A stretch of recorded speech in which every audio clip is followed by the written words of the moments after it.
Scientifically proven. The secret to living longer isn't in your DNA, your diet, or your doctor. It's hidden in 7 everyday habits you're probably ignoring.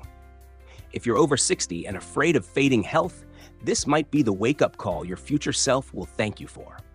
Do you know that one of the most accurate predictors of how long you'll live doesn't lie in your DNA, medical charts, or even your past health history? It lies in whether or not you can do something as deceptively simple as standing on one foot for 10 seconds. Yes, just 10 seconds. That might sound absurd, laughable even. But if you think this is just a party trick, you're missing one of the most overlooked warning signs of physical decline.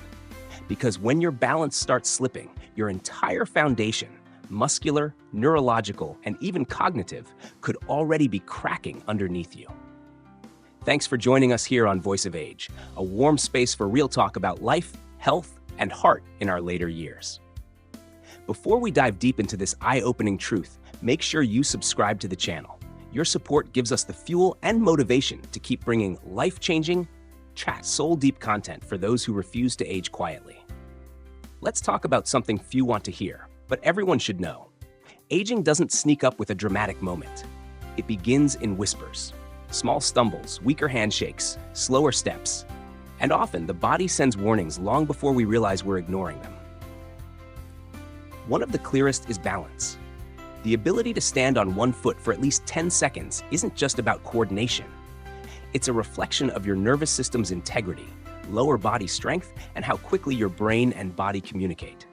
Studies have shown that those who can't hold this pose are up to twice as likely to experience serious health complications, even premature death, in the next decade. Imagine this. 2 men, both 72 years old. George practices Tai Chi every morning. He balances with ease, walks confidently, and feels grounded in every sense of the word. Michael, on the other hand, hasn't thought much about his balance since his 40s. When he tries the same 10-second test, he wobbles within seconds, gripping the wall for support. He laughs it off, but his body isn't laughing. It's alerting him. This isn't about scaring you. It's about awakening you. You see, balance is like a silent language the body uses to say, "I'm strong," or "I need help."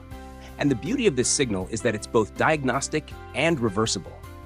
Because yes, balance, like muscle and memory, can be trained. Start small. Stand barefoot while brushing your teeth and lift one foot. Walk heel to toe in a straight line along the hallway. Try light Tai Chi or yoga. These aren't just exercises. They're investments into a future where you still walk unaided, climb stairs, and enjoy independence. Then there's grip strength, another overlooked but critical predictor of longevity. When your grip begins to weaken, it's often the first external sign of something deeper. Declining muscle mass, slower nerve responses, and reduced physical resilience. Think about it. When was the last time you opened a jar without hesitation? Carried groceries without shifting bags mid-step? Weak grip isn't just inconvenient, it's the body quietly surrendering its strength. But like balance, grip strength can be rebuilt. Use a stress ball, carry light weights, do daily hand clenches. Over time, the improvement isn't just in your hands. It radiates through your arms, shoulders, and even your sense of self. You'll feel it every time you shake someone's hand, and notice they respond with a bit more respect. And finally, walking speed.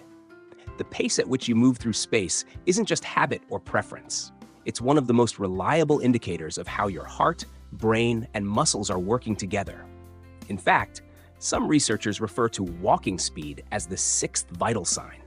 When your steps slow down, it's often not laziness, it's biology waving a red flag. Slow walking speed is associated with cardiovascular problems, reduced cognitive sharpness, and even shorter life expectancy. But here's the good news. It's also one of the most trainable metrics.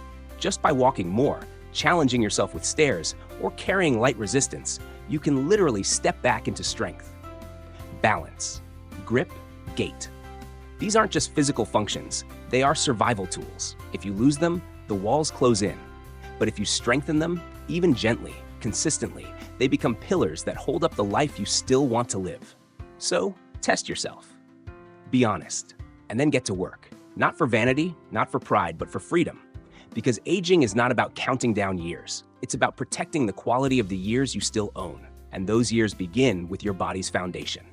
Don't wait until it cracks. Strengthen it today. What if I told you that the number of years you have left to live might depend more on how well you sleep than how many medications you take?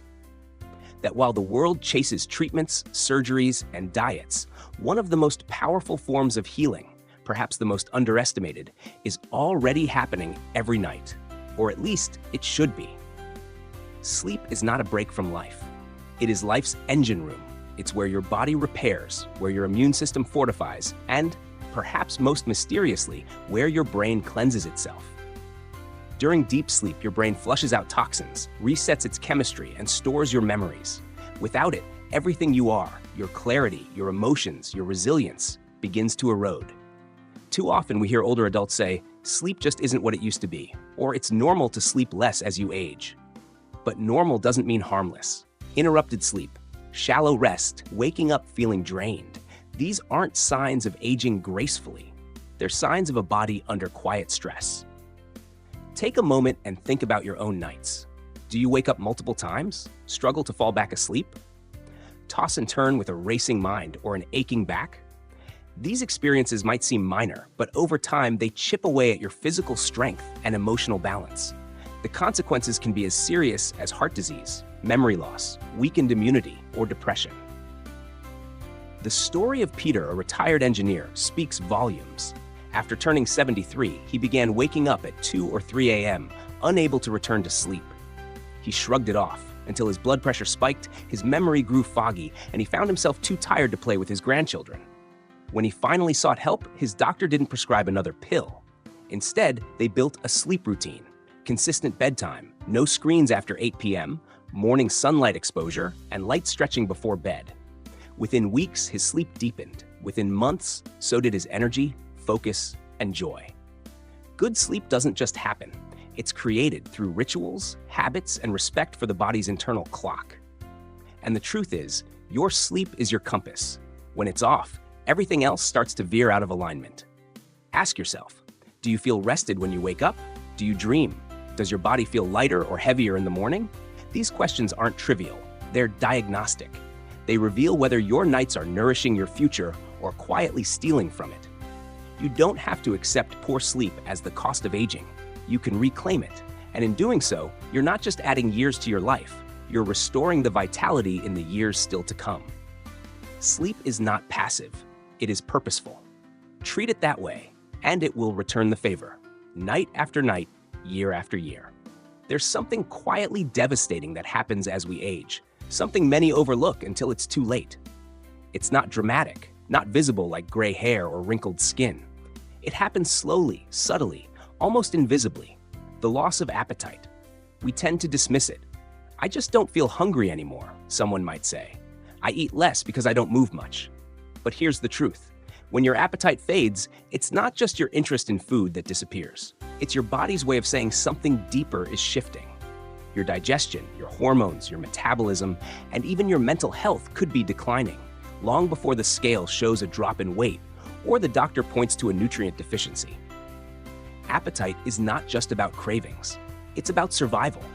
It is the signal that your body is still fighting to stay strong, to stay functional.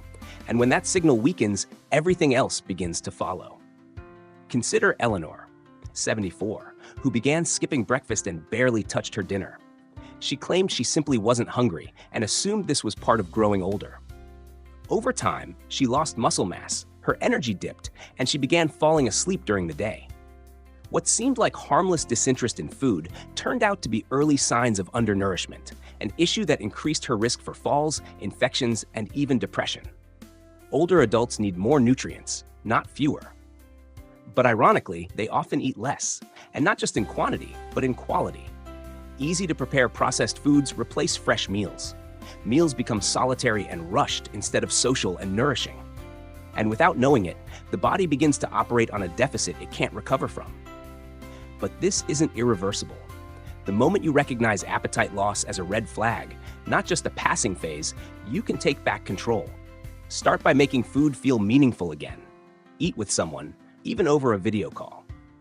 Choose colorful, whole foods that appeal to the senses. Don't wait for hunger to appear. Create a rhythm around mealtimes. Small, nutrient-rich portions can work wonders when consumed regularly and intentionally. Most importantly, don't ignore sudden changes in eating patterns. A shrinking appetite might be linked to medication side effects, dental discomfort, gastrointestinal issues, or even early cognitive decline. If you've stopped enjoying food, your body might be whispering that something deeper is wrong. Eating is one of the last pleasures we lose, and one of the most important to preserve. Because every bite isn't just fuel, it's a signal to your body that you still choose life, that you still want strength, and that you still deserve vitality. You may not control how old you become, but you can control how well you nourish yourself along the way. So ask yourself today, not just what you ate, but why you ate it, how it made you feel, and whether you're feeding survival or simply drifting through the motions. Food, when respected, becomes more than nutrition. It becomes medicine. It becomes connection. It becomes life. There's something that ages us faster than time itself. You won't find it in your blood test or on a medical scan, but it quietly shapes every system in your body, every hour of your day, and every year you hope to live. That force is stress. After the age of 70, people often believe they've outgrown stress. Retirement arrives, the kids are grown, and the daily grind slows down. On the surface, it seems like life should feel lighter. But internally, for many, the weight only shifts into silent worry, into buried tension, into the kind of chronic emotional strain that doesn't shout but slowly steals.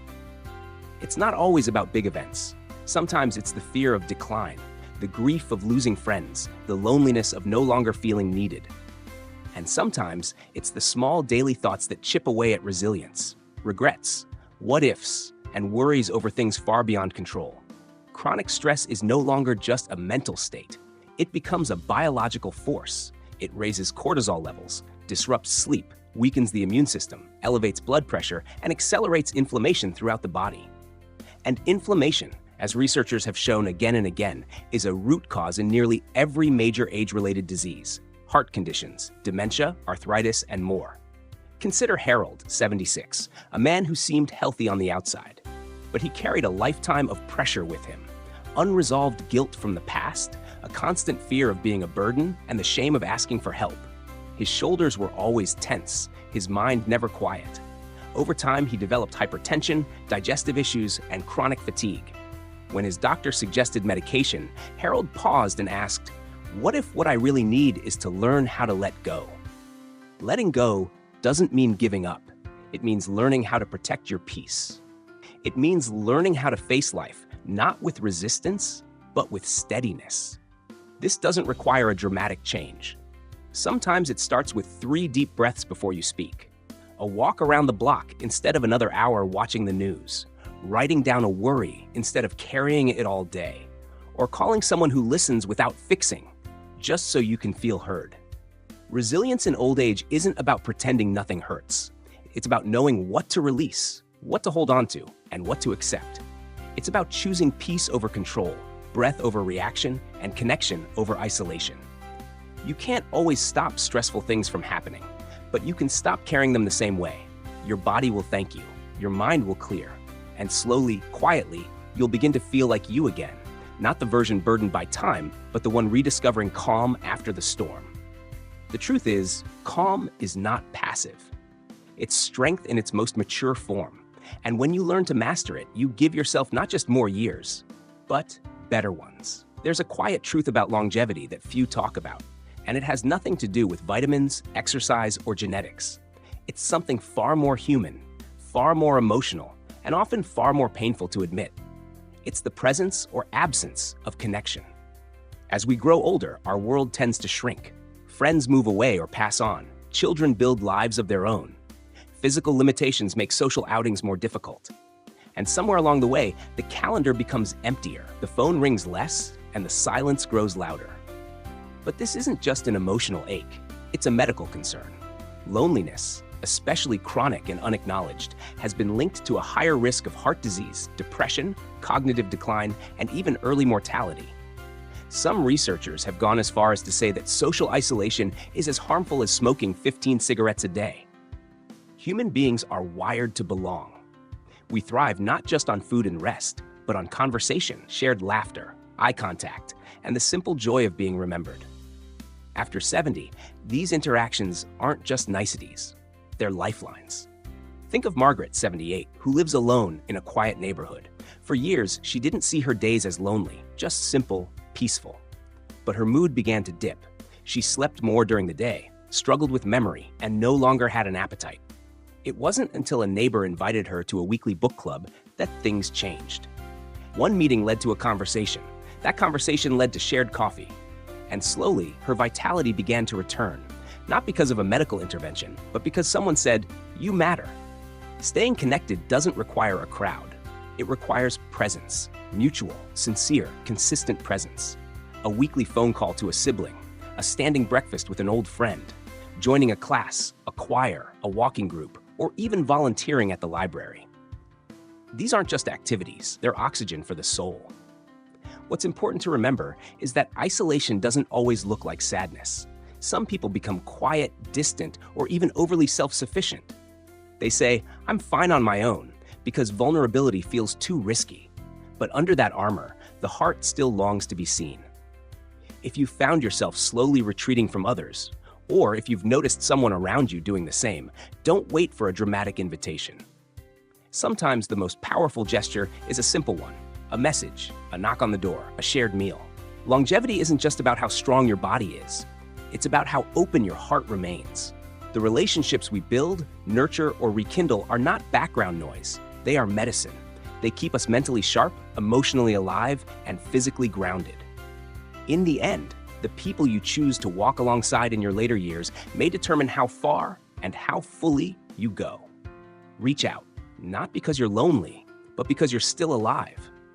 And being alive was never meant to be a solo act. As we journey through the later stages of life, it becomes increasingly clear that longevity is not simply a matter of chance. It is a reflection of how we live, how we connect, and how we care for ourselves in the quiet, everyday moments.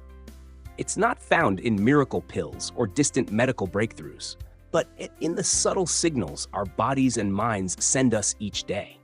Whether it's the steadiness of our steps, the strength of our hands, the quality of our sleep, the food we crave or no longer crave, or the people we reach out to, each one tells a deeper story of how we are aging, and more importantly, how we are choosing to age. True longevity is not about extending years. It's about expanding the quality within those years. It's waking up with energy, walking with confidence, eating with joy, sleeping with peace, and facing life not with fear, but with quiet courage. It's having someone to talk to, something to look forward to, and the strength, physically, emotionally, spiritually, to keep moving forward, even when things get slower. The lesson here is simple, yet profound. How you live today is shaping the future you will live tomorrow. Every small action, from a better night's sleep to calling an old friend, is a vote for the version of yourself you want to grow into. Aging is inevitable, but how you age? That part is still in your hands. What is one small thing you've done recently, or want to start doing, that supports your well-being as you grow older? Share your thoughts in the comments below. Your voice matters, and it might inspire someone else today. And if you found this message meaningful, please consider subscribing to our channel. Your support gives us the motivation to continue creating thoughtful, helpful content for the journey ahead. Thank you for being here.